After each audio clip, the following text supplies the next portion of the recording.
Why did the courtroom go so still the moment I walked in? Maybe it was the uniform, the dark blue dress jacket with its polished silver buttons and faint scent of sea salt that hadn't faded in 12 years. Or maybe it was the silence that followed, the kind that cuts through air like a slow blade, slicing away every whisper. My father chuckled under his breath.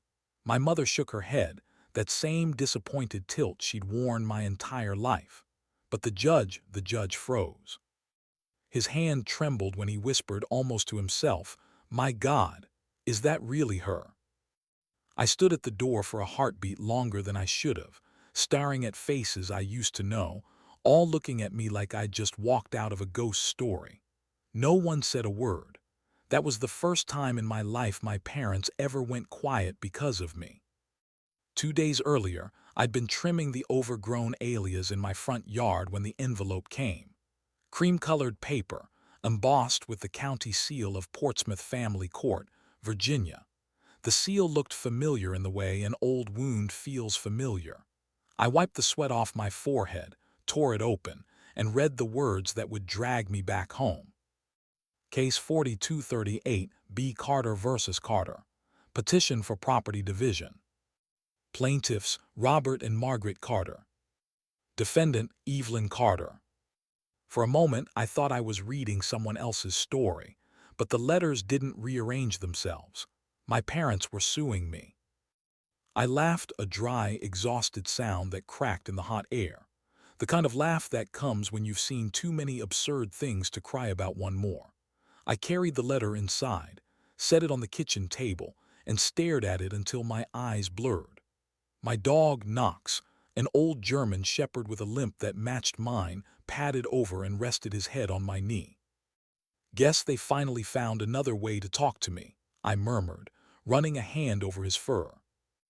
It had been 12 years since I'd last spoken to them. The last time I saw my parents, I was in fatigues, not dress blues. I just finished Bud S., the Navy SEAL's infamous crucible of mud, pain, and silence. My father hadn't come to the graduation. My mother sent a text that said, "We raised a daughter, not a soldier."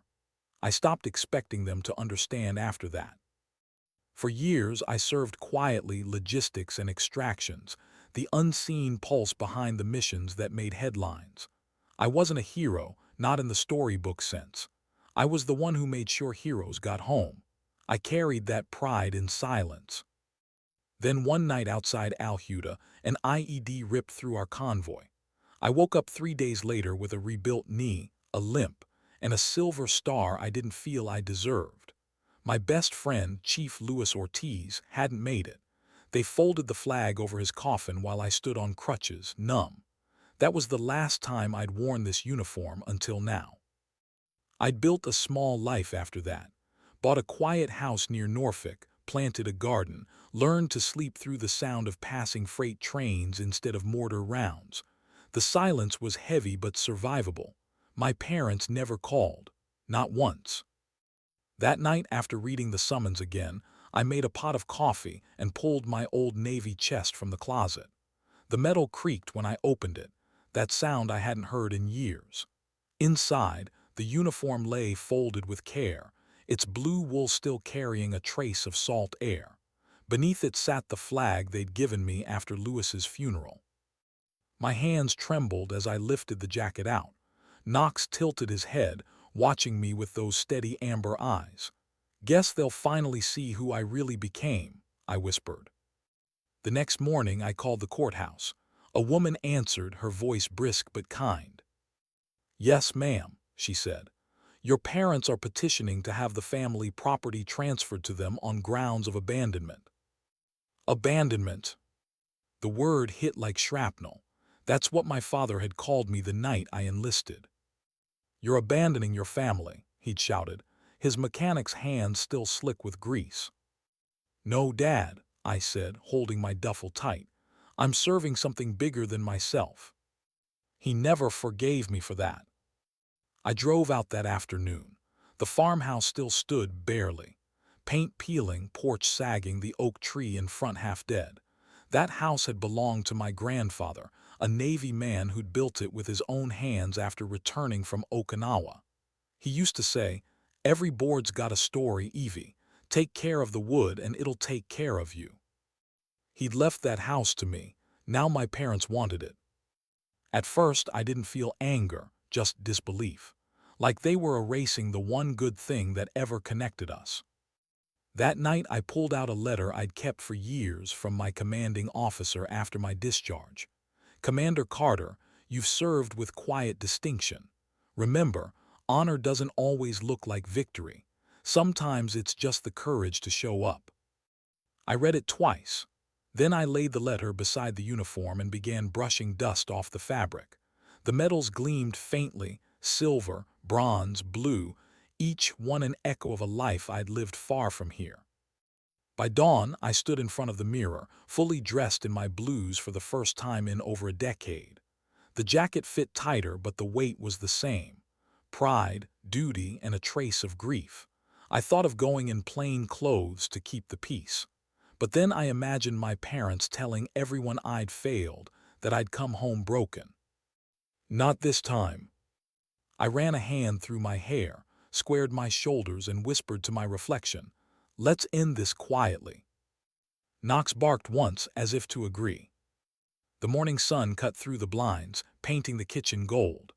I grabbed my keys, locked the door, and drove toward Portsmouth. The drive was short, but every mile felt longer.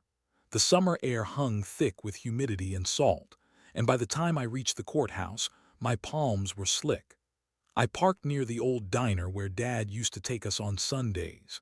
He'd brag about my brother Ryan's football trophies while I sat in silence, my report cards untouched on the table.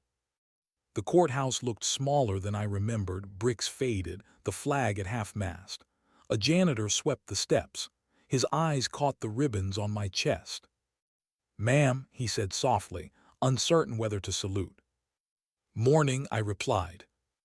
Inside, the hall smelled of floor wax and paper, the scent of waiting. Families whispered, lawyers shuffled. I sat in the back, every gaze brushing over me with the same curious weight. A woman in uniform always draws eyes in towns like this. When the clerk called, "Case 4238B, Carter versus Carter," I stood.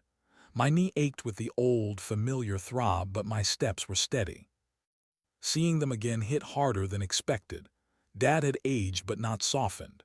His once black hair had turned gray, his glare unchanged. Mom sat beside him, posture perfect, eyes cold, pearls around her neck, always the pearls. She whispered something I couldn't catch, just the word uniform. The judge entered, an older man with kind eyes and a tired mustache. His nameplate read, Harold L. Simmons. He glanced at me, froze, then cleared his throat. Recognition flickered across his face. "Mr. and Mrs. Carter," he began, "you're claiming your daughter abandoned her rights to the property." Dad straightened, voice flat. "Yes, sir. That house has been empty for years. We've paid the upkeep, insurance, everything." "A lie. I've been paying the taxes since 2013. The judge turned to me. "Commander Carter, do you have a statement?" My father blinked. "Commander." "Yes, Your Honor," I said. "I do." I opened the folder I'd brought, receipts, tax statements, repair invoices, all in my handwriting. "I've maintained that property for over a decade. My parents haven't spent a dime since my grandfather passed." Dad leaned forward, face red. "You think you can throw that uniform around and make us look bad?" "Robert," the judge warned. Mom touched his arm. "Stop." "But he didn't. You left this family, Evelyn. You went off to play soldier while we kept everything together." I didn't react. I'd heard those words too many times. "Sir," I said quietly, "I joined to serve my country, not to abandon you. But you made it clear I wasn't welcome in your home." The judge shifted. "Let's keep this civil." Their voices blurred into background noise, accusations, bitterness, the familiar static of family war. What struck me wasn't their anger. It was how small it sounded now. I'd seen men lose limbs and still smile because they believed in something bigger than themselves. And here they were, fighting over a house that hadn't felt like home in 20 years. Then something shifted. The judge leaned forward. "Commander, forgive me. Are you the same Evelyn Carter recognized by the Secretary of Defense in 2019? The one who led the Yemen evacuation?" Dad frowned. "What evacuation?" I nodded once. "Yes, sir." The judge's tone softened. "I remember that ceremony, one of the proudest days this state's ever had." Silence fell. Even my father had nothing to say. When the hearing ended, the judge didn't make a ruling. Said he'd review the evidence, issue a written decision. But I could see it in his eyes, the tide had turned. As I walked out, Dad muttered something I couldn't catch. Mom just stared. People in the hallway nodded politely. The kind of nods reserved for someone you suddenly respect but don't fully understand. Outside, the sun hit hard, warm, bright, unflinching. I inhaled deeply, the air thick with diesel and summer rain. For a second, I thought about calling Ryan, my brother, but he'd taken Dad's side years ago.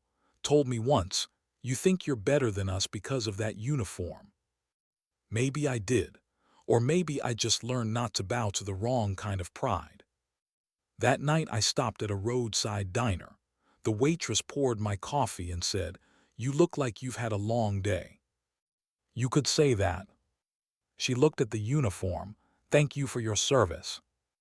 It still felt strange hearing that. I never knew what to say, so I just nodded. When I got home, Knox limped over, tail wagging. His limp matched mine perfectly. I sank onto the porch, took off the jacket and laid it beside me.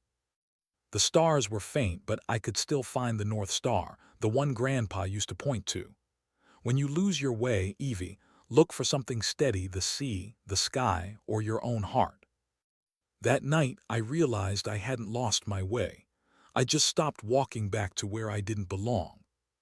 Why was the courthouse even quieter that morning? Maybe because everyone already knew what was coming. The air was thick with something unsaid, like the hush before a storm. Through the glass doors, I could see them, my father's broad shoulders, stiff and immovable, my mother beside him, hands folded in her lap like she was bracing for judgment herself. I didn't flinch. I'd faced men who carried rifles, not grudges, but my palms itched, not from fear, from something deeper, the ache of wishing, even now, that they might finally see me. When I stepped inside, the bailiff nodded. "Commander," he said quietly. The word still caught me off guard, even after all these years. It had weight, not like a title, but like a truth I'd earned. The courtroom looked smaller today, or maybe I'd just grown past it. The wooden benches creaked as people settled, whispers fluttering like small birds from one side to the other. I took my seat at the defense table, set my hat down, and listened to the solid sound of metal touching wood, final, unapologetic. Across the room, Dad cleared his throat loud enough for everyone to hear. "Well, this is going to be interesting," he muttered. Mom's eyes flicked to him, a silent plea for restraint he ignored. Judge Simmons entered. The same kind eyes, the same air of patience that looked worn thin. His robe seemed heavier today, maybe from the heat, maybe from all the years of listening to families tear each other apart. "Commander Carter," he greeted. The title struck like a quiet gavel. My parents stiffened. Dad repeated it under his breath, Commander, half disbelief, half resentment. The judge opened a folder. "We're here to settle ownership of the Carter property, 47 acres on Maple Creek Road." Dad's lawyer, a slick man in a shiny tie, stood. "Your Honor, my clients maintain that Miss Carter—" "Commander," the judge corrected softly. The lawyer blinked. "Yes, of course. Commander Carter abandoned the property over 10 years ago, leaving full maintenance and expenses to her parents." The judge looked at me. "Your response, ma'am." I opened the folder again, slower this time. "Your Honor," I said, "I have further documentation." I slid the papers across the table, county assessor records, proof of payment, a copy of my grandfather's will. "The property was left to me," I continued evenly, "and I've paid the taxes every single year." Quietly. The lawyer adjusted his tie. And what proof? I pointed to the page. Each transfer came from my Navy account, active duty pay, later my disability pension, all in my name. The judge skimmed the papers, frowning thoughtfully. Everything checks out. He looked up at my parents. Mr. and Mrs. Carter, were you aware your daughter was paying the taxes? Mom's mouth opened, but no sound came. Dad's did sharp and defensive. If she was, she never said a word. I met his eyes. You never asked. The words slipped out before I could stop them. They landed heavier than I meant, simple but true. The kind of truth that echoes. Judge Simmons set down his pen. I don't usually comment during proceedings, he said slowly, but I remember you now, Commander. You were part of the Yemen rescue operation in 2019, weren't you? I nodded once. Yes, sir. He smiled faintly. That was remarkable work. You saved 43 lives. Dad's brow furrowed. What rescue? The judge turned toward him, voice steady. Your daughter led a joint Navy civilian team through a flood zone to evacuate trapped Americans. She received the Silver Star for it. A murmur rippled through the room. I heard it in fragments. Silver Star, Navy SEAL, that's her. Mom's hand slipped off Dad's arm. His jaw tightened, but he said nothing. The judge leaned back. This court finds no evidence that Commander Carter abandoned her property or failed her obligations. In fact, the documentation proves the opposite. He tapped the folder once. Petition denied. The gavel hit wood, a single sharp sound that felt like the closing of a 20-year door. Dad shot up, voice cracking. You can't just... The bailiff stepped forward. Sir. He stopped, shoulders slumping just enough for me to notice. For the first time in my life, my father looked smaller than me. Mom stared ahead, lips pressed tight.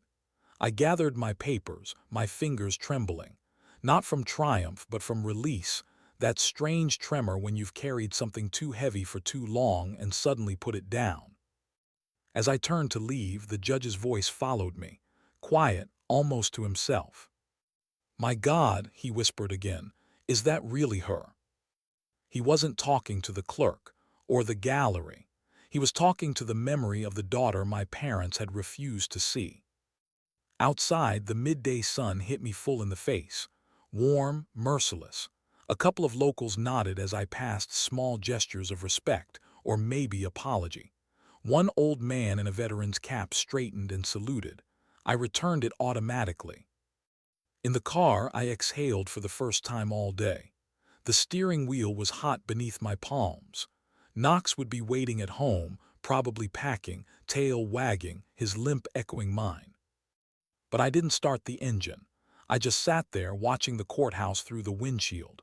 Through the glass, I could still see them, my parents, motionless like they'd been frozen in place.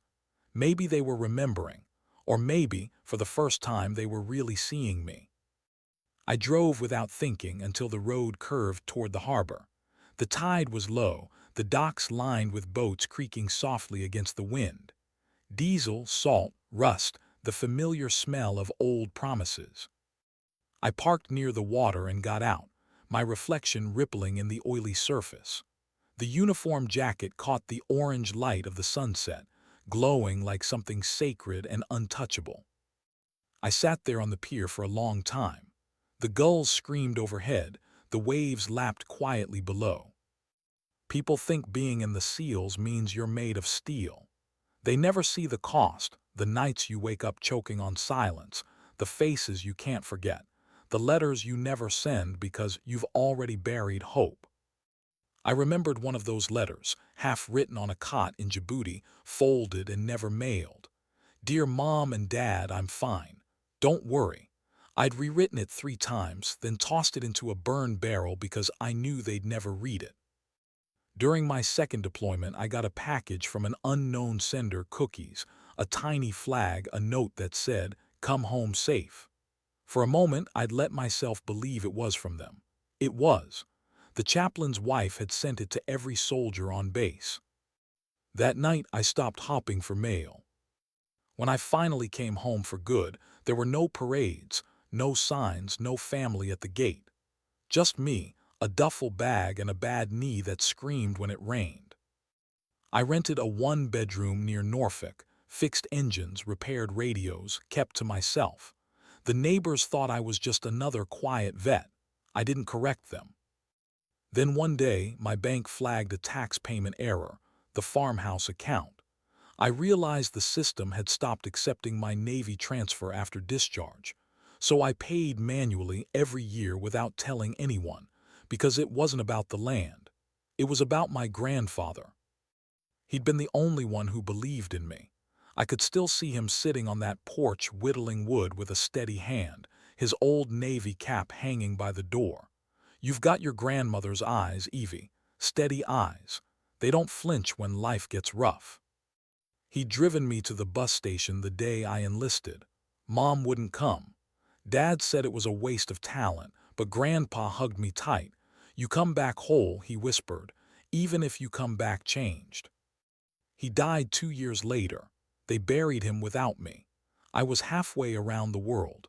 When I learned he'd left the farmhouse to me, I cried for the first time in years. Not because I wanted it, but because, in a family that never saw me, he still did. That farmhouse wasn't property. It was proof. Proof that someone once believed in who I was becoming. So when I found out my parents wanted to sell it, it didn't feel like business. It felt like betrayal. After sunset, I drove there. The old boards groaned under my boots, vines crawling up the siding. I walked the porch with a flashlight, tracing the wood like a memory. Under one of the planks, faint but still there, were two carved letters, EC, my grandfather's initials, and mine. I smiled. He'd told me once, names fade but values stay. I sat on the steps, staring at the field where I used to chase fireflies. I could almost hear him humming that old Navy tune, the one about coming home. And that's when it hit me. I hadn't come back for revenge. I'd come back to protect what still mattered. The next morning, I returned to the courthouse, not for another fight, but to leave something behind. I handed the clerk an envelope. "What's this?" she asked. "Proof," I said, "that the taxes are current, and a note for the record. I don't plan to sell the property." She tilted her head. "You're keeping it." "Yes," I said softly, "but not for me." "Then for who?" I smiled faintly. "For whoever remembers why it was built." When I walked out, the sunlight hit my face just right, warm, almost forgiving. In the parking lot, I saw my father leaning against his truck, cigarette in hand, smoke curling up like ghosts between us. He didn't wave, just watched. "Congratulations," he said dryly. "You embarrassed us good in there." "I didn't come to embarrass you, Dad," I replied. "I came because it was right." He scoffed. "Right, you think marching in here in that getup makes you right." I met his eyes. "No, but it reminds me who I am when you forget." He didn't answer, flicked the cigarette into the gravel and muttered, still stubborn. I turned to leave, but then he spoke again, softer. "You're like him, you know, your grandfather, too proud for your own good." I paused, then smiled faintly. "I'll take that as a compliment." That night back home, I sank onto the couch. Knox limped over, pressing his weight against my leg. The uniform lay folded neatly beside me. It wasn't a symbol of revenge anymore. It was a reminder of who I'd fought to become and who I refused to stop being. Outside, the crickets sang. The world spun on quietly. For the first time in years, I wasn't haunted by the past. I was grounded by it. The uniform no longer carried pain. It carried peace. Why did the morning feel so still, like the world itself was waiting? The sun cut sharp through my kitchen blinds, streaks of gold catching on the dust that drifted in the air. My uniform hung neatly over the back of a chair, creases sharp, metals glinting faintly. It looked more alive than I felt. I poured myself a cup of black coffee and listened to Knox's slow footsteps across the floor. The sound of his pause, steady, deliberate, was the only thing breaking the silence. For the first time in years, I had no mission, no orders, no enemy. Just quiet. By 9 the phone rang, the courthouse number. "Commander Carter," the clerk's voice said, polite but hesitant. "Judge Simmons asked me to let you know that the written ruling been filed. The property remains under your ownership." I nodded to no one. "Thank you." She hesitated. "My father served in the Navy," she added. "He used to talk about women like you, said you were tougher than most men he ever met." I smiled, the kind that fades before it fully forms. "Your father sounds like a smart man." When the call ended, I sat there for a long time, just staring at the sunlight pooling across the table. I'd won, technically, but it didn't feel like victory. It felt like the stillness after a storm, everything still standing but rearranged. I looked at the uniform again. It wasn't a trophy, it was a mirror. By noon, I was restless. I drove into town for supplies, paint, sandpaper, a few planks of wood. The farmhouse needed work, and so did I. When I stepped out of the hardware store, I saw him. My father leaning against his truck, cigarette burning low between his fingers. He didn't wave. He didn't move. He just waited. "Guess we both had business in town," I said, keeping my voice calm. He exhaled smoke. "You made quite a show yesterday." "It wasn't a show." He squinted, the way he always did when trying to find the right insult. "You didn't have to wear that uniform." "I didn't wear it for you." The wind caught his hat, lifting it slightly before it settled back. For a moment, something softened in his expression, but then the wall went up again. "You embarrassed your mother," he said finally. I shrugged. "I think she embarrassed herself." He looked at me for a long time, cigarette dangling. "I don't know who you are anymore." "That's okay," I said. "I do." He flicked the cigarette into the dust, climbed into his truck, and drove off. The smoke hung in the air long after he was gone. That evening I drove to the farmhouse. The boards creaked beneath my boots, but the place felt different now, like it was waiting to breathe again. The front porch sagged, the shutters hung crooked, but it was still standing. Like me. I spent hours working, sanding, patching, sweeping the corners where spiders had built little empires of dust. Every hammer strike echoed through the empty rooms like a heartbeat. I wasn't fixing a house. I was repairing something older, a history that had splintered but refused to rot. When night fell, I sat on the porch steps, sweat drying on my skin, the field stretching dark and endless. Knox lay beside me, his head on my boot. The sky above was clear, thousands of stars blinking through the black. I found the North Star again, the one Grandpa used to point at. "When you lose your way, Evie," he'd said, "look for something steady, the sea, the sky, or your own heart." I whispered into the night, "Found it, Grandpa." The next evening, headlights cut across the yard. I reached for the porch light and froze when I saw who stepped out of the truck. Mom. Still in her pearls, still graceful but older now, the kind of older that isn't about years, it's about weight. She held a small picture frame in her hand as she walked up the path. "I found this in your grandfather's drawer," she said quietly. It was a black and white photograph, Grandpa in his navy blues, one arm wrapped around a little girl with pigtails. Me. I ran my thumb across the glass. "He always said I had his eyes." She nodded, eyes glistening. "He was proud of you, even when the rest of us didn't understand." "Why didn't you?" I asked softly. No anger, just curiosity. She looked down at her shoes. "Your father thought the military would change you, make you hard." "It did," I said, "but it also made me strong enough to forgive you." Her head lifted. Her eyes were wet now, trembling in that fragile way people get when they realize it's safe to feel. We sat on the porch while the sky shifted from gold to violet. The air smelled of pine and old paint. After a long silence, she whispered, "He won't admit it, but your father watched that news clip about the rescue. Twice." I smiled faintly. "That's twice more than I thought." She reached over, brushed a bit of sawdust off my sleeve, an old gesture, motherly, automatic. He doesn't know how to talk to you, Evelyn. He only knows how to argue. Yeah, I said, that sounds about right. Before she left, she paused at the door. You should come by Sunday, she said. Dinner at 6.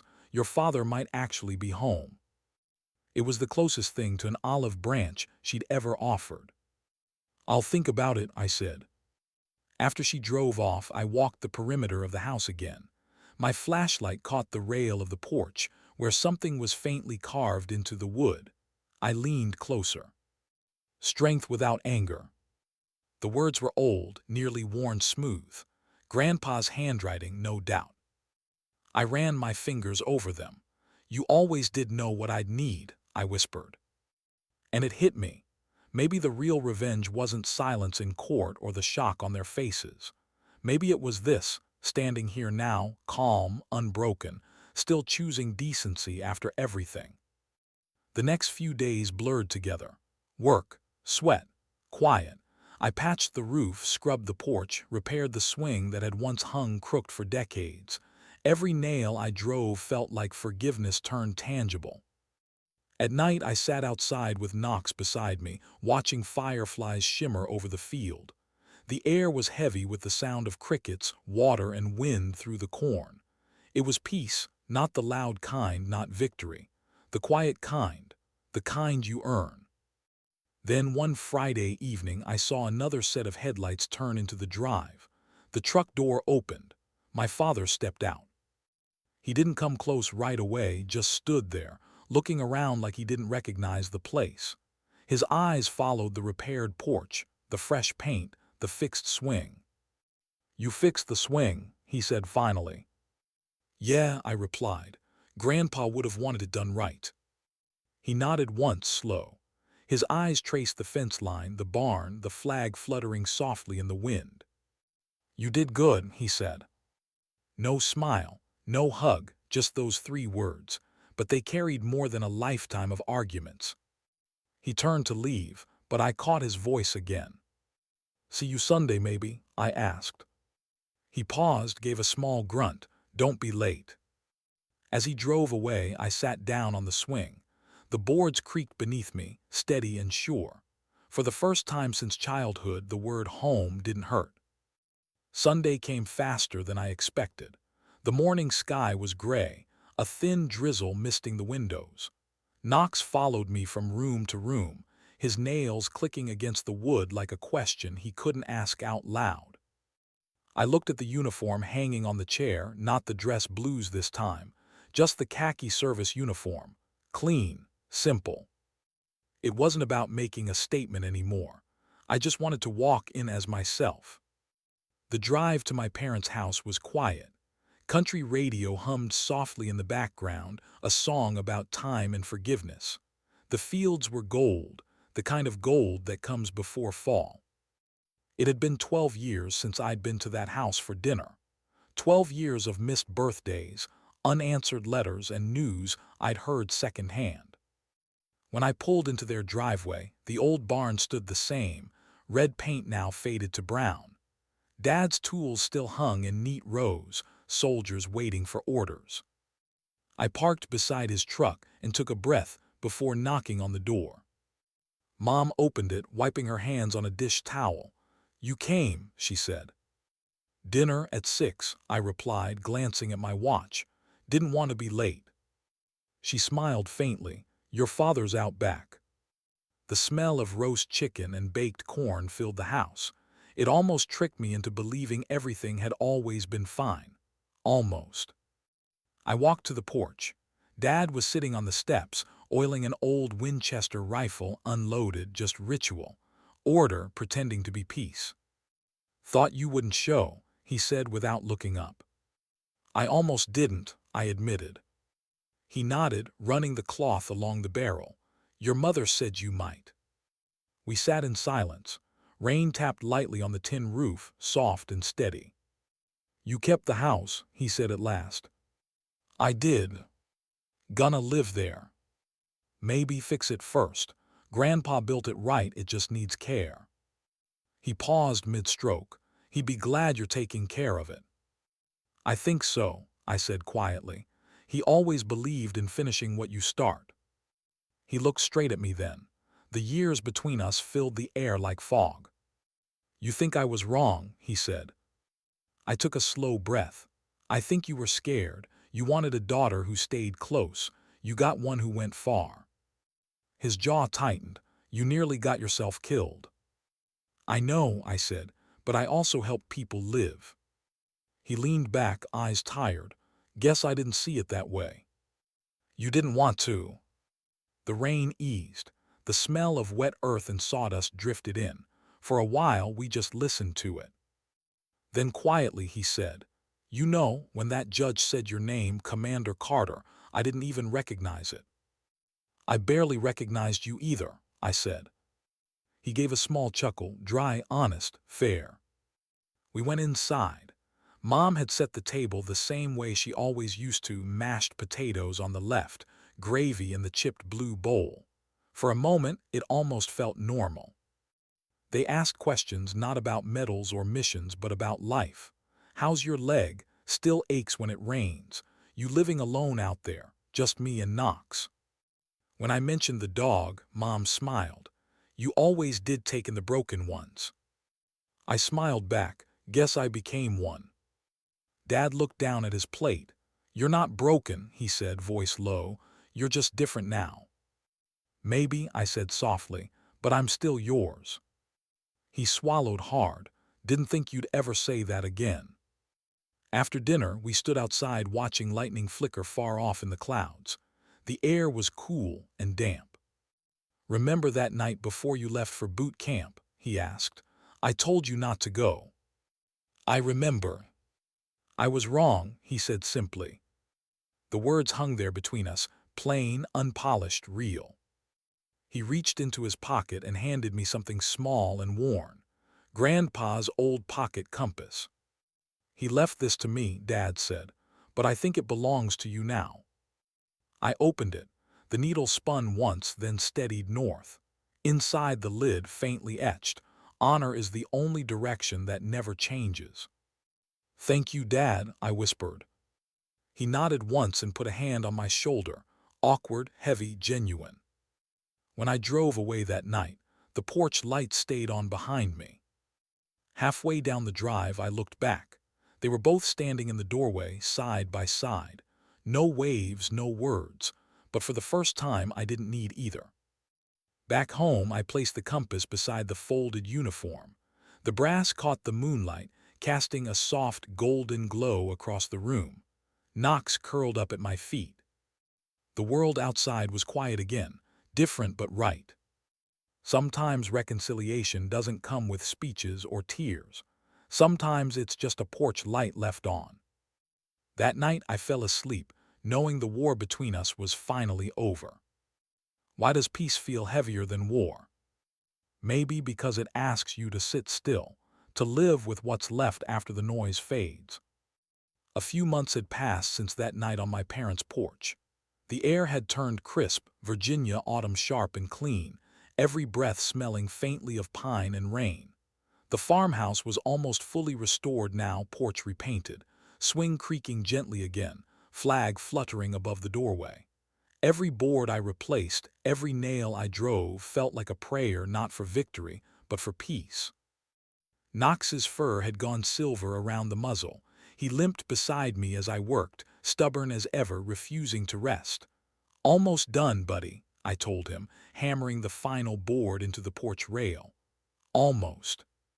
When the sun dipped behind the trees, the light turned gold and soft, washing the house in warmth.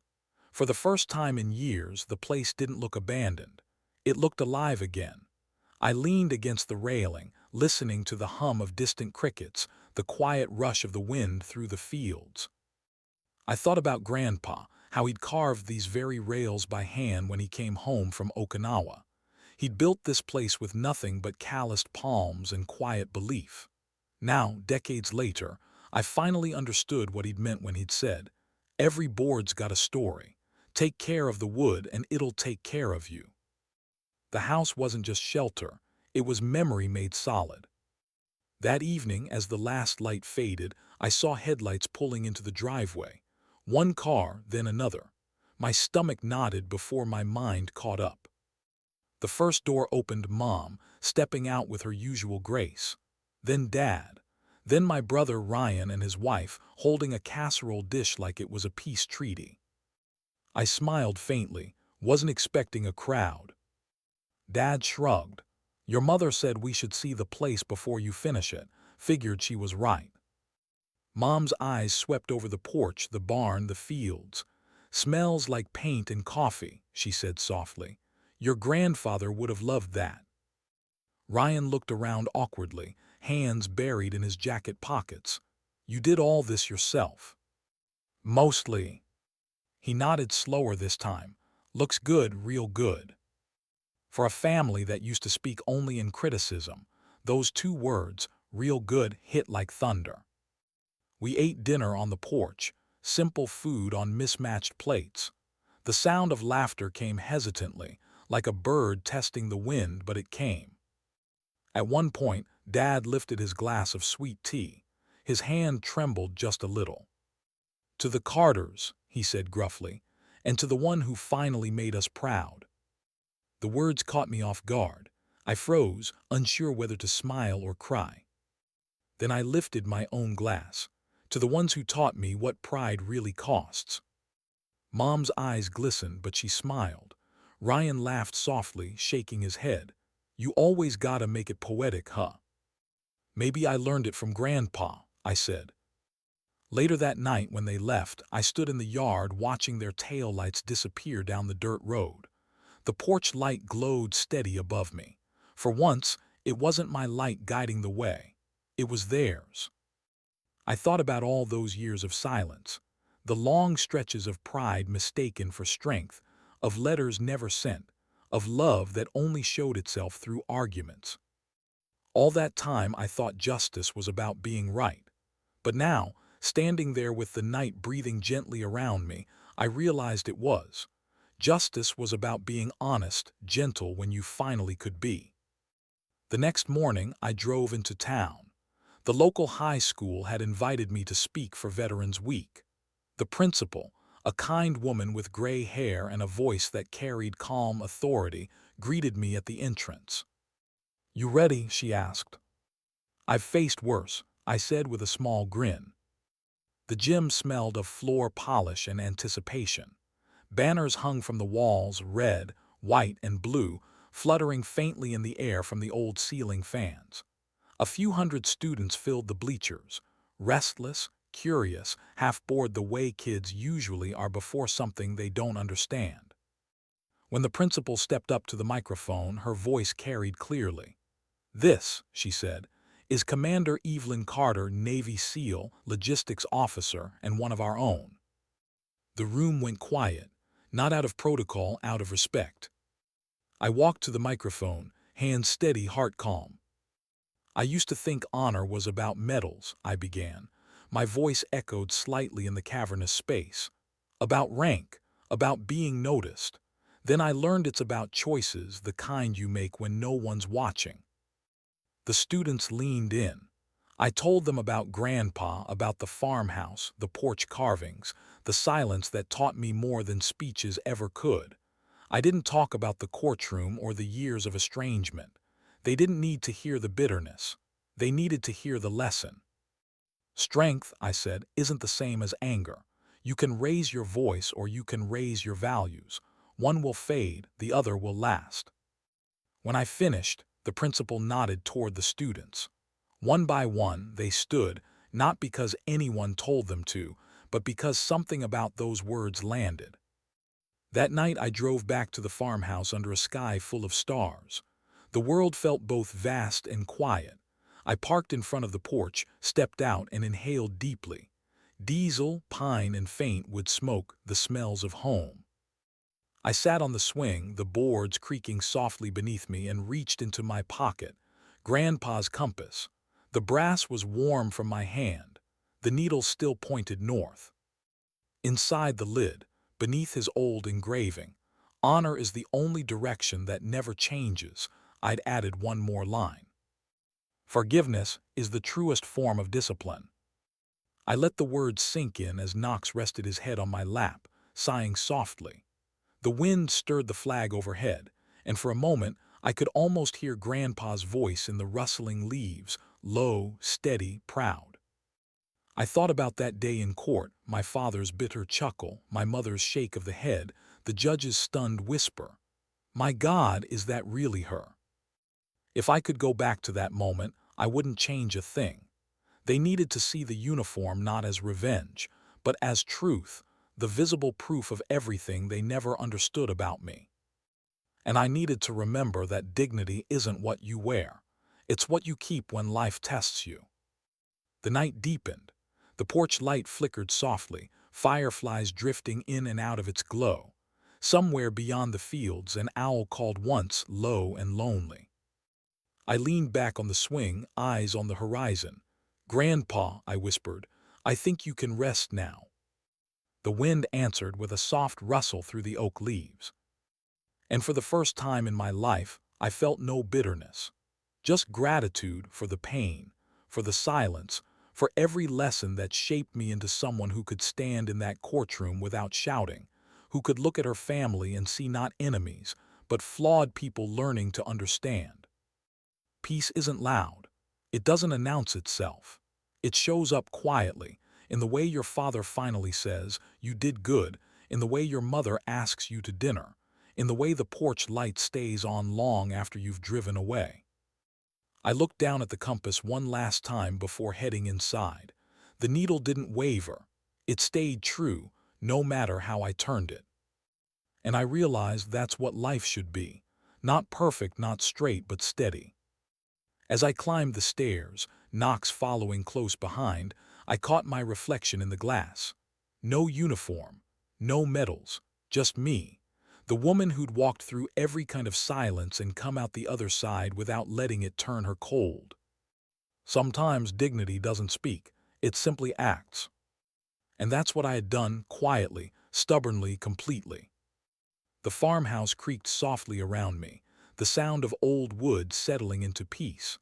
I turned off the porch light and let the dark wrap gently around the house. For the first time in 12 years, I slept without the weight of memory pressing on my chest. When dawn came, it wasn't dramatic, no blazing sunrise, no trumpet of birds. Just a thin line of pale gold creeping over the horizon, touching the edge of the porch where Grandpa's carving still waited. Strength without anger. I traced the words with my fingertips. They felt warm, alive, as if the wood itself remembered. The wind picked up, rustling the flag. I stood there for a long moment, watching it ripple against the new day. In that quiet light, everything felt simple. My parents, my past, the court, the war, the loss, all of it had led here, to this small, quiet piece of earth where I could finally breathe. And as the sun rose fully, I whispered the only prayer I had left. Thank you for the home rebuilt, for the forgiveness earned, for the strength learned without anger. The compass glinted in my hand, gold against the morning. The needle didn't move. It didn't need to. It already knew the way. What does peace sound like? Not silence, not really. Silence can be sharp, cold, empty. Peace sounds different. It's the whisper of leaves in the wind, the creak of an old swing, the sigh of a tired dog at your feet. It's the kind of sound that lives between heartbeats. Months passed and life began to unfold the way seasons do, slowly, without asking permission. The farmhouse breathed again. Paint dried, grass grew, the porch light stayed warm through the nights.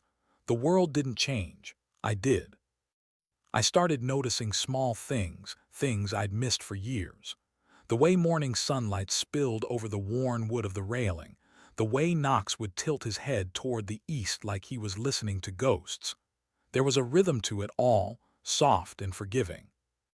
People in town started recognizing me, not for the uniform but for the woman behind it. "Commander Carter," they'd say, but their tone wasn't military anymore. It was human. Some would ask about the court case, others about the farmhouse. I always gave the same answer. It's just home. Every few weeks my parents would visit. No ceremonies, no forced smiles. Just quiet dinners and small talk about things that used to divide us but now somehow didn't. Dad would bring tools, helping me fix the fence. Mom would bring pie, always too sweet, always perfect. We didn't talk about the past. We didn't have to. Forgiveness had already filled the spaces where words used to wound. One evening, as we sat on the porch watching the last light fade, Dad said something that stayed with me. "You know," he murmured, "I used to think strength meant standing your ground, never backing down. But watching you, maybe strength's got more to do with standing alone and not having anyone for it." I didn't answer. I didn't need to. I just reached over, resting my hand on his weathered one. The wind did the talking for both of us. Sometimes I drive to the harbor where it all started, the place where I sat that day after court, uniform crisp and heart raw. I sit by the water and watch the ships move across the horizon, their lights blinking against the dusk. Each one carries a story I'll never know, a weight someone else will have to bear. And I find comfort in that, knowing that my story found its harbor. I think about the people I served with: Ortiz, Harper, Lewis, the ones who never came home.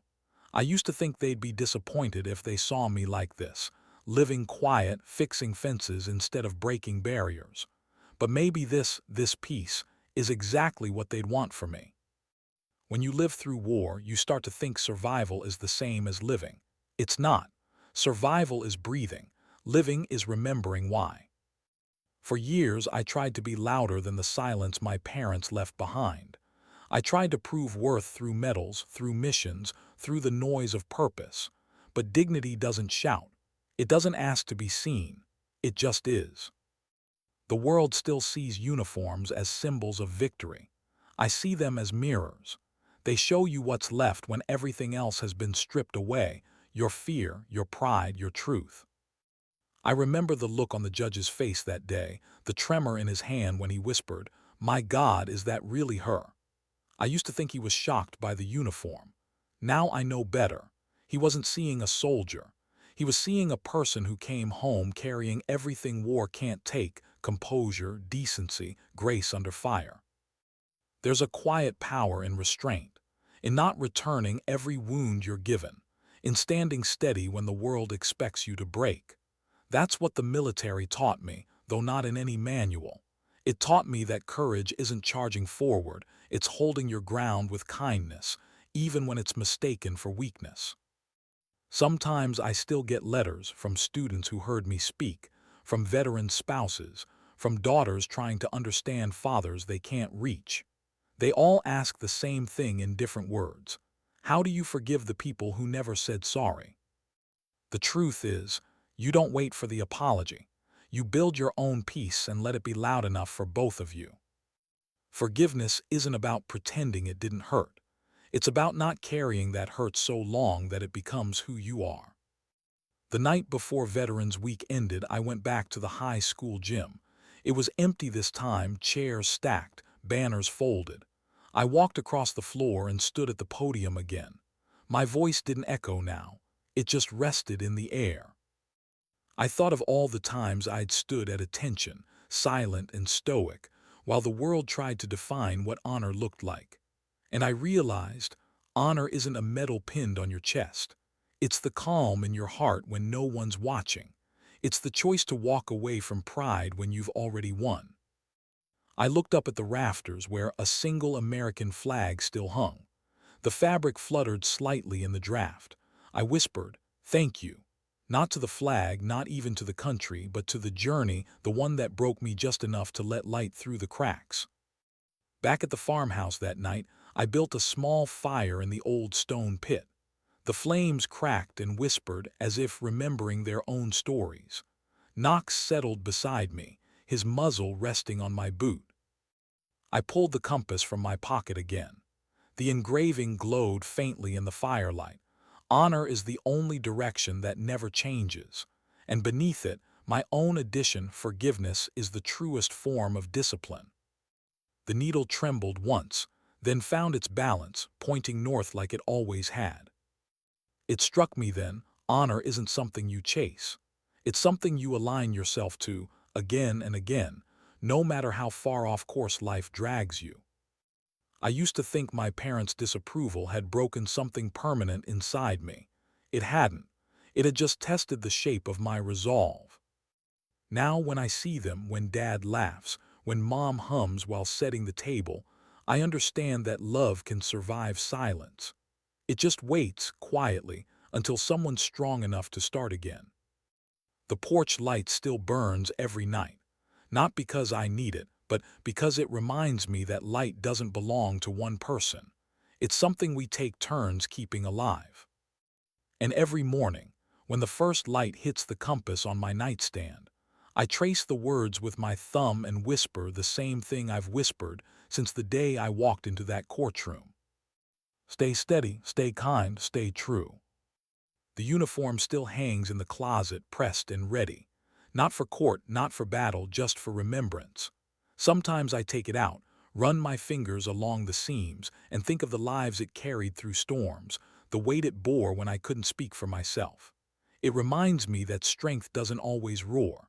Sometimes it just stands tall, silent, unshakable. People ask if I'd do it all again, the Navy, the distance, the pain. I always say yes. Not because it was easy, but because it taught me how to live after. Peace isn't the absence of struggle. It's the acceptance of your own story. Some nights I walk down to the field behind the farmhouse where the grass whispers against my boots. The stars stretch wide overhead, endless, patient, familiar. I look up and find the North Star again, Grandpa's star, the one he told me to follow when I lost my way. And I whisper the same words I did as a little girl, standing on this same porch all those years ago. When you lose your way, look for something steady. Only now I understand that steady doesn't mean unchanging. It means true. It means forgiving what wobbles and holding on to what endures. I turn toward the farmhouse, its windows glowing soft and warm in the dark. It doesn't look like a house anymore. It looks like memory, rebuilt and still breathing. That night before going inside, I stop at the porch rail, the one with Grandpa's carving still etched faintly into the wood. My fingertips trace the letters again. Strength without anger. The words feel different now. Back then they were advice. Now they're truth. I whisper them softly, letting them settle into the night air, carried by the wind through the trees, over the fields, out into the world. Because maybe someone else needs to hear them. Someone standing in a different kind of courtroom, facing their own quiet war. Maybe they'll hear the story of a woman who walked into a courthouse, wearing the uniform the world said made her hard, and used it not to fight, but to stand in peace. Maybe they'll understand that sometimes dignity doesn't speak. It simply acts. And maybe that'll be enough. The call came on a Sunday morning, the kind of quiet morning when the coffee tastes stronger and the world feels still. I was out on the porch, sanding the last patch of the railing. Knox lay by the door, too lazy to move, watching the breeze shift across the fields. The phone buzzed against the table. Unknown number. I almost ignored it, but something in me, that same quiet intuition the Navy had honed, made me answer. Commander Carter. The voice on the other end was young, unsure. This is Lieutenant Avery Nash, Joint Task Command Liaison. We were told you might not pick up, but we hoped you would. Depends who's asking, I said softly. He hesitated. We're coordinating a civilian extraction and relief effort off the Carolina coast. Flooding, structural collapse, power grid failure. FEMA's stretched thin. We were told you specialize in high-risk logistics under unstable conditions. I looked out toward the horizon. The air was heavy with the smell of rain, distant, gathering. I'm retired, I said. Yes, ma'am, he replied quickly. But someone at the Pentagon said if anyone could keep a fractured team steady under pressure, it'd be you. I didn't speak for a long moment. In the silence, I heard Grandpa's old words echo in my mind. When you lose your way, look for something steady. Send me the coordinates, I said quietly. By evening, the rain had arrived. I packed lightly, field gear, first aid, my old compass, and a waterproof bag of photos I never went anywhere without. Knox looked up as I slung the duffel over my shoulder. "Don't give me that face," I murmured. "It's just a few days." He wagged his tail once, slow and skeptical. Driving through the storm, the wipers fought against sheets of water that blurred the road into streaks of silver. The radio spat out static between weather alerts. Bridges closed. Power lines down. The coast was being eaten by the sea 1 inch at a time. When I arrived at the temporary base, the scene was chaos, lights flickering, voices overlapping, mud and diesel smell everywhere. Rescue boats bobbed in the flooded parking lot. Avery Nash found me under a tarp tent, soaked but grinning nervously. "Commander Carter, you really came." "Didn't feel right sitting this one out," I said. He looked 25, maybe. Too young to carry that kind of exhaustion behind the eyes. "We've got a 3-block radius under 6 feet of water," he said, pointing at a map pinned to a folding table. "Families trapped in upper levels. Civilians, medical personnel, one missing Coast Guard unit. Our comms are down half the time. We've got manpower but no structure." Structure, that word pulled at something inside me, the instinct to lead, to make chaos breathe again. I studied the map. "You've got volunteers. Local fire department, a few vets, some college kids with drones." I nodded. "Good, we'll use them, but not as soldiers, as neighbors." He frowned. "Ma'am, this isn't war," I said. "Don't lead them like it is." By dawn, the storm had broken, leaving the world gray and trembling. The water reflected the sky, dull steel, endless. I stood at the edge of a half-submerged street, the taste of salt thick in the air. We moved in small teams, boats cutting between rooftops, voices calling out through megaphones. Every rescue was a fight against time, houses collapsing under their own soaked weight, currents ripping at the hulls. At one point, I spotted a hand waving from a window half underwater, a woman clutching a small child to her chest. Her voice was hoarse from screaming. "Nash," I called, "portside 2 o'clock." We steered toward her, engine sputtering in the current. I grabbed the rail, reached out and hauled the kid over first, then the woman, both shaking, crying, alive. She whispered something I barely caught. They said no one was coming. I looked at her steady. "Someone always comes." By noon, we'd pulled 17 people from rooftops, 2 unresponsive, 1 missing firefighter found clinging to a buoy. The kind of day that leaves your muscles screaming but your soul strangely quiet. At the field tent that evening, volunteers sat wrapped in blankets, sipping weak coffee, faces pale with exhaustion.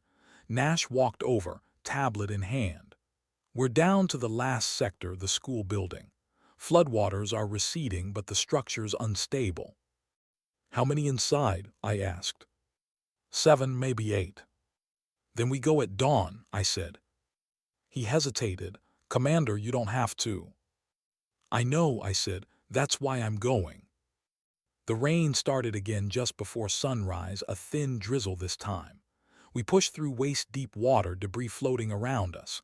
Cars, branches, shattered glass.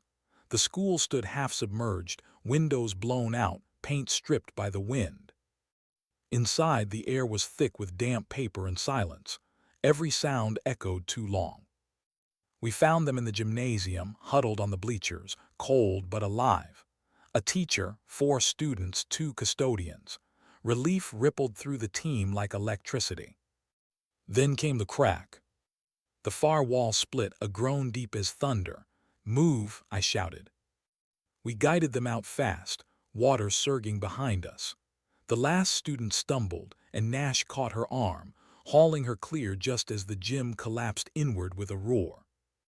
We stood outside in the rain, soaked and shaking, watching the building vanish under the current. No one spoke. We didn't need to. Later, as the helicopters lifted off, the sky began to clear. The sea still raged beyond the horizon, but the worst had passed. A journalist approached, microphone trembling in her hand. "Commander Carter, what made you come back? You've already served your country."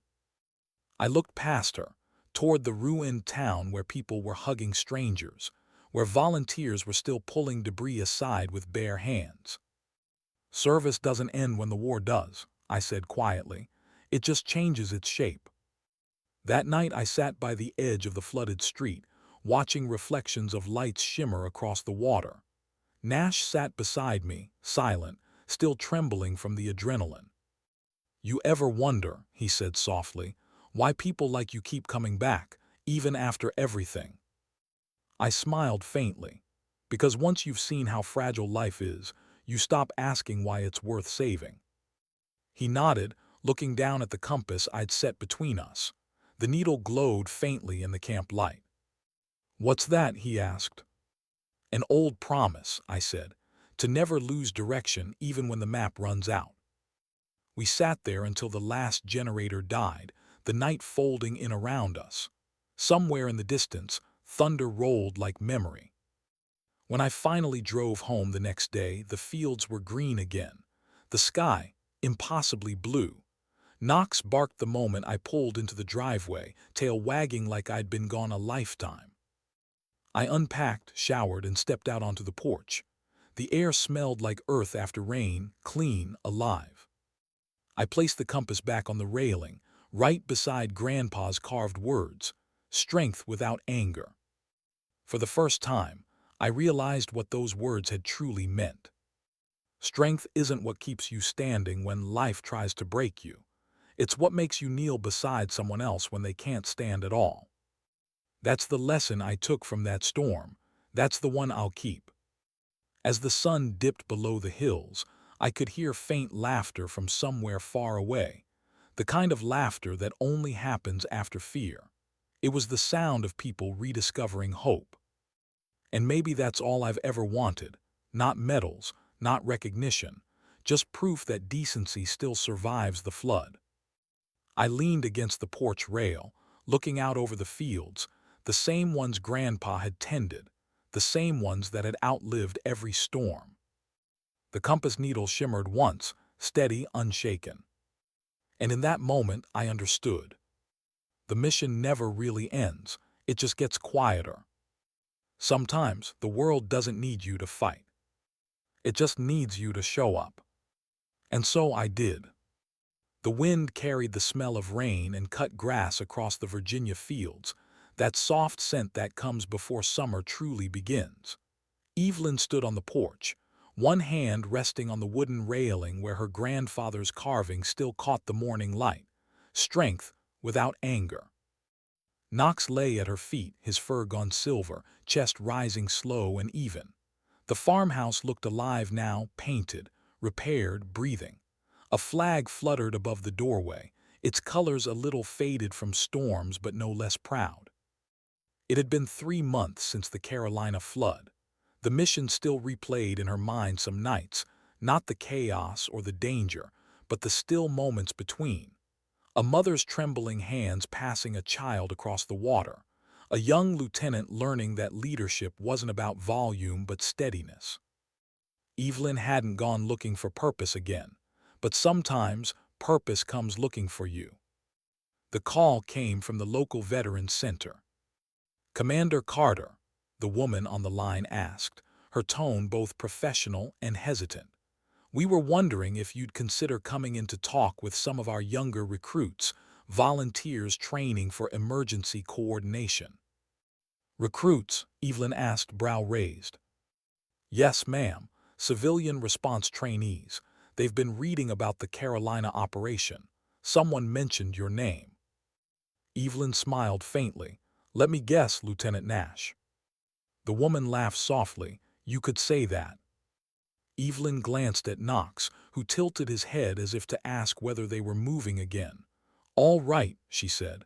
"I'll come by."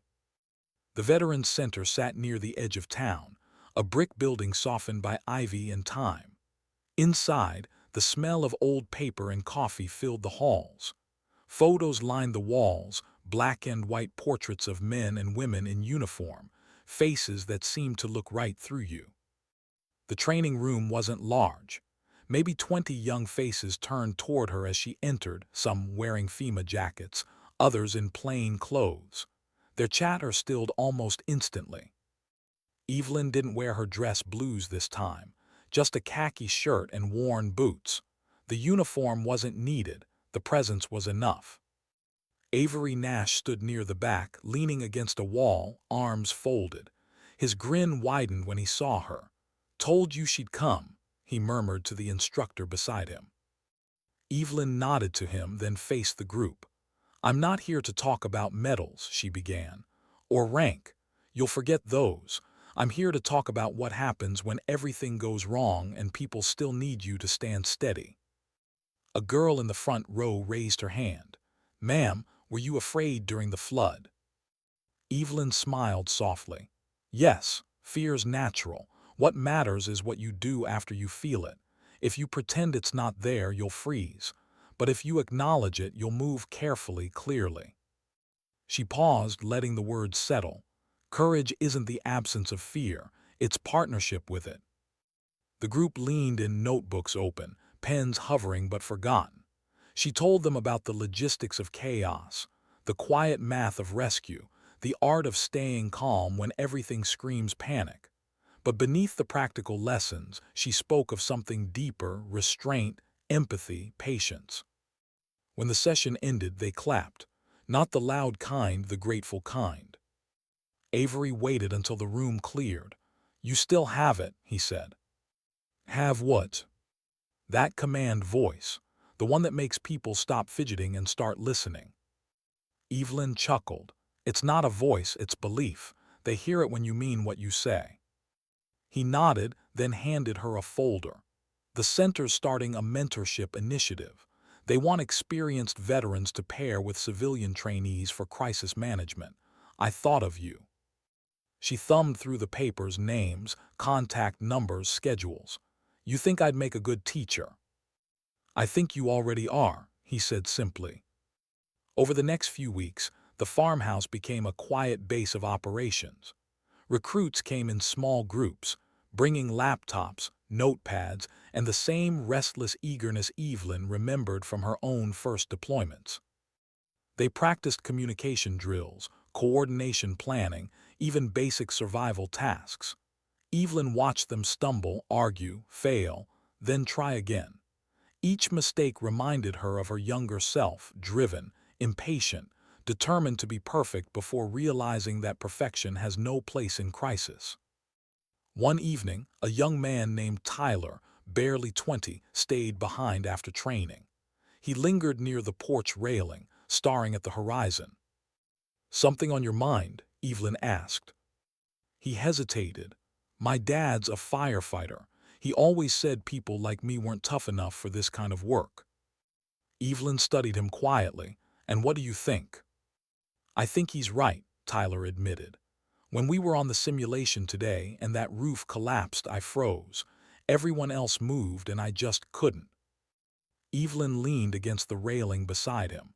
The sun was setting, bathing the fields in gold. "You froze because you care," she said softly. "Because your brain understood before your body did that life is fragile. That's not weakness. That's humanity catching up to courage." He frowned slightly. "So what do I do next time?" "You breathe," she said. "Then move. Every second you spend judging yourself is a second someone else loses. Don't waste it." He nodded slowly, eyes fixed on the horizon. "Thanks, Commander." "Evelyn," she corrected, "titles don't save people, actions do." By midsummer, word had spread beyond Portsmouth. A regional news outlet ran a small feature. Retired Navy commander trains civilian teams for future crisis response. The headline embarrassed her more than it flattered. But when she walked into the center the next morning, she found a stack of letters waiting from small towns, community colleges, even high schools. People wanted her to speak, to teach, to guide. Avery found her reading through them, smiling faintly. "You've started something," he said. She shrugged. "Just continuing something old. My grandfather taught me the same way, not with lectures but with patience." He grinned. Then maybe it's time to expand the program. The Carter Field Initiative has a nice ring to it." She laughed. "You're getting ahead of yourself." "Am I?" he said, holding up his tablet. "Because the governor's office wants to meet about funding." Evelyn stared at him. "You're serious?" "Completely." For the first time in years, she felt that old pulse again, the rhythm of coordination, the heartbeat of purpose. But it wasn't adrenaline. It was something gentler: legacy. The meeting took place 2 weeks later in Richmond. The state building buzzed with its usual mixture of bureaucracy and ambition. But when Evelyn spoke, calm, grounded, the room stilled.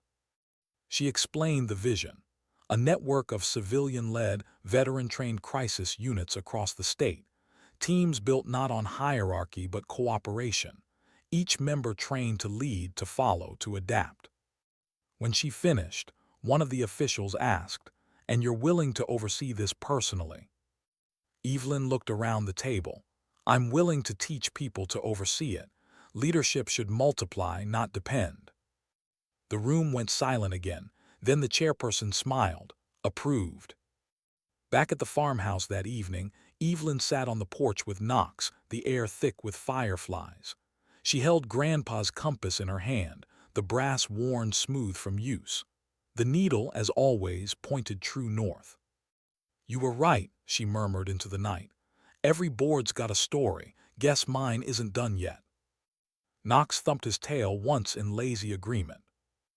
Months passed in a rhythm that felt almost like music. The Carter Field Initiative grew.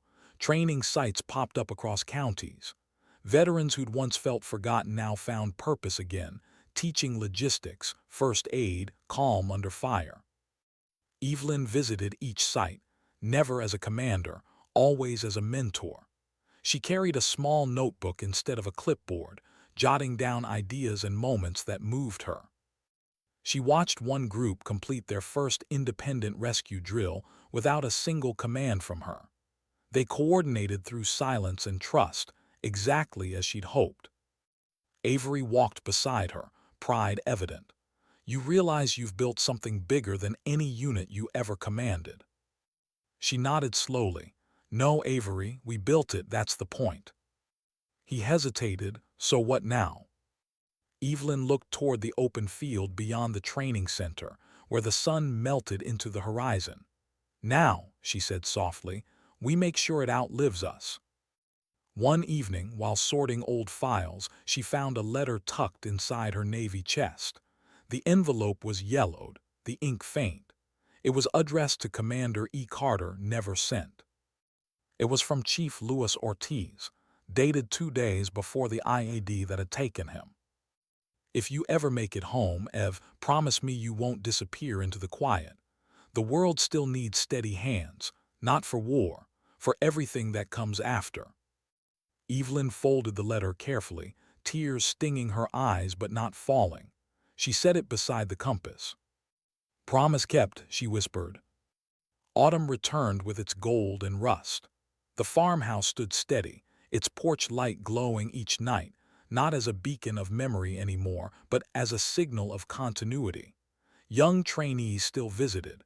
The laughter of new teams sometimes echoed across the fields. One afternoon, as the last leaves fell, Evelyn watched a new group load supplies into trucks for a drill. Among them was Tyler, the boy who'd once frozen under pressure. He was leading now, voice calm, gestures sure. Avery leaned against the fence beside her. "You proud?" Evelyn smiled faintly. "I'm at peace." He glanced at her. "You ever miss the old missions?" "Sometimes," she admitted, "but this feels like one too, just quieter." She watched the trucks drive away, dust rising behind them like memory. "Commanders don't fade," Avery said softly. "They just change their battlefields." Evelyn chuckled. "I prefer peace fields."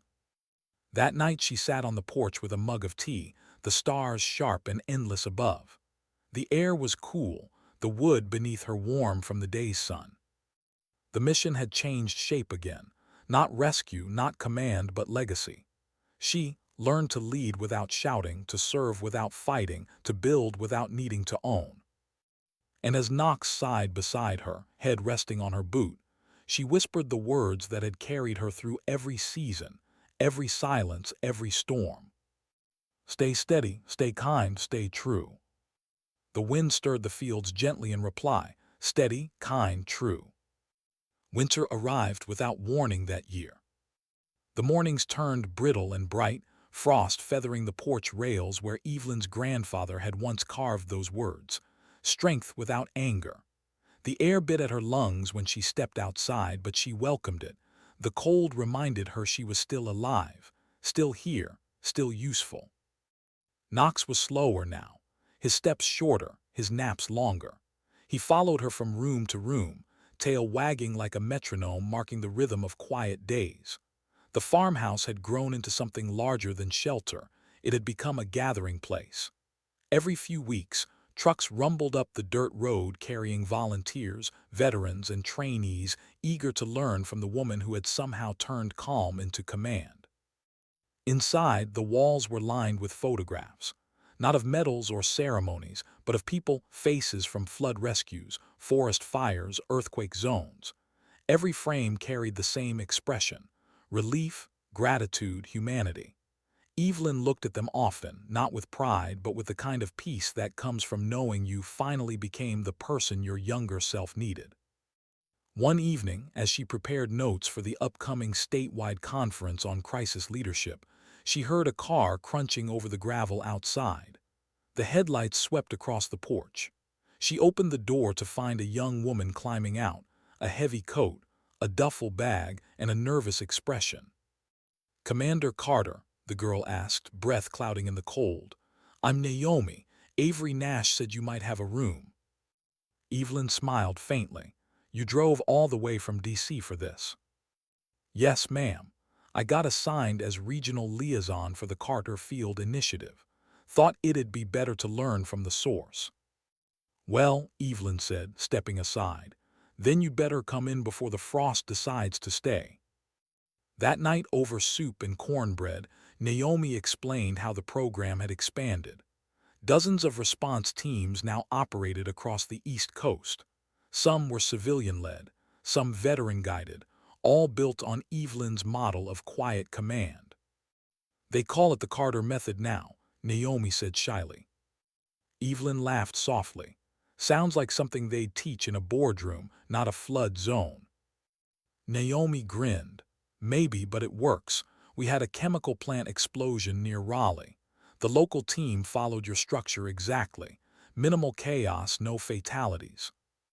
Evelyn stirred her tea, hiding a small smile. "Good. That means they learned what matters: order without ego." Over the next week, Naomi shadowed her through the routines: morning walks with Knox, inspection of equipment, evening reflections on the porch. She asked questions, dozens of them, scribbling notes until her fingers cramped. One morning, while frost melted on the fields, she asked, "Commander, how do you stay so calm when everything's falling apart?" Evelyn took a long moment before answering. "Because I've already seen it fall apart. The first time I panicked like anyone else. The second I learned to listen. Chaos has a sound, you can't stop it, but you can find its rhythm. Once you do, you move with it, not against it." Naomi nodded slowly. "So calm isn't control." "No," Evelyn said. "It's acceptance. You control yourself, that's enough." As winter deepened, the farmhouse became headquarters for planning the program's first national summit. Avery Nash arrived one afternoon carrying binders and his usual grin. "Don't give me that look," he said as she opened the door. "I promised you wouldn't have to do speeches, but they insisted." Evelyn raised a brow. "You promised I'd never have to wear medals again either. You're 2 promises down, Lieutenant." He laughed. "Fair, but this time they want you to close the conference 5 minutes tops, talk about legacy." "Legacy's a big word for something still breathing," she said, but she agreed. The day of the conference came bright and cold. The auditorium in Richmond hummed with energy, hundreds of responders, officials, and volunteers. Banners bearing the Carter Field Initiative emblem, a compass and an open hand, hung from the rafters. When she stepped onto the stage, the applause startled her, not for the noise itself, but for the sincerity in it. She waited until it faded, then began. "I was once told that leadership is about being the loudest voice in the room," she said.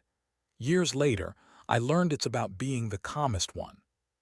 She spoke of the farmhouse, of the flood, of the simple truth that service doesn't end when the uniform comes off.